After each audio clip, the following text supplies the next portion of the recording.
রাধে রাধে। গীতার মূল্যায়নের আগের ভিডিও ছিল গীতার ৩য় অধ্যায়ে ৭ নম্বর শ্লোকে অনুবাদ সহ তাৎপর্য করে বলেছিলাম। আজ ৮ নম্বর শ্লোক তাৎপর্য সহ অনুবাদ করে বলবো। ৮ নম্বর শ্লোক সংস্কৃতে বলা হয়েছে, নিয়তং কুরু কর্ম তং কর্ম যায় হকর্মণ শরীর যাত্রাপি চ তেন প্রসিদ্ধতে ত কর্মণ। এর অনুবাদ হলো, তুমি শাস্ত্র নির্ধারিত কর্মের অনুষ্ঠান করো, কেননা কর্মত্যাগ থেকে কর্মের অনুষ্ঠান শ্রেয়। কর্ম না করে কেউ দেহযাত্রাও নির্বাহ করতে পারে না। এর তাৎপর্য হলো, অনেক ভণ্ড সাধু আছে যারা নিজেদের উচ্চ বংশজাত বলে উপস্থাপিত করে এবং বহু পেশাধারী মানুষ আধ্যাত্মিক উন্নতির জন্য সব কিছু ত্যাগ করেছে বলে ভান করে থাকে। ভগবান শ্রীকৃষ্ণ অর্জুনকে এই রকম ভণ্ড সাধু হতে নিষেধ করেছিলেন। পক্ষান্তরে তিনি তাকে শাস্ত্র নির্ধারিত ক্ষত্রিয় ধর্ম পালন করতে উপদেশ দিয়েছিলেন।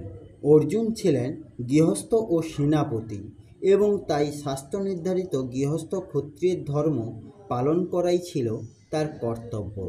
এইভাবে ধর্ম পালন করার ফলে জড়বন্ধনে আবদ্ধ মানুষের হৃদয় পবিত্র হয় এবং তার ফলে যে জড় কলুষ থেকে মুক্ত হয়। দেহ প্রতিপালন করবার জন্য তথাকথিত ত্যাগ ভগবান কখনোই অনুমোদন করেননি, শাস্ত্রেও তাদের স্বীকৃতি দেওয়া হয়নি। সর্বোপরি জীবনযাপনের জন্য মানুষকে কর্ম করতে হয়। জড়জাগতিক প্রবৃত্তিগুলিকে শুদ্ধ না করে নিজের খেয়াল খুশি মতো কর্ম ত্যাগ করা উচিত নয়। এই জড়জগতে প্রত্যেকেরই জড় প্রকৃতির ওপর কর্তৃত্ব করবার কলুষময় প্রবৃত্তি অবশ্যই আছে, অর্থাৎ ইন্দ্রিয় তৃপ্তির বাসনা আছে। এই ধরনের কলুষময় প্রবৃত্তিগুলিকে পরিশুদ্ধ করতে হবে। শাস্ত্র নির্ধারিত উপায়ে তা না করে কর্তব্য কর্ম ত্যাগপূর্বক এবং অন্যের সেবা নিয়ে জীবন ধারণ করে তথাকথিত অতীন্দ্রিয়বাদী যোগী হবার চেষ্টা করা কখনোই উচিত নয়।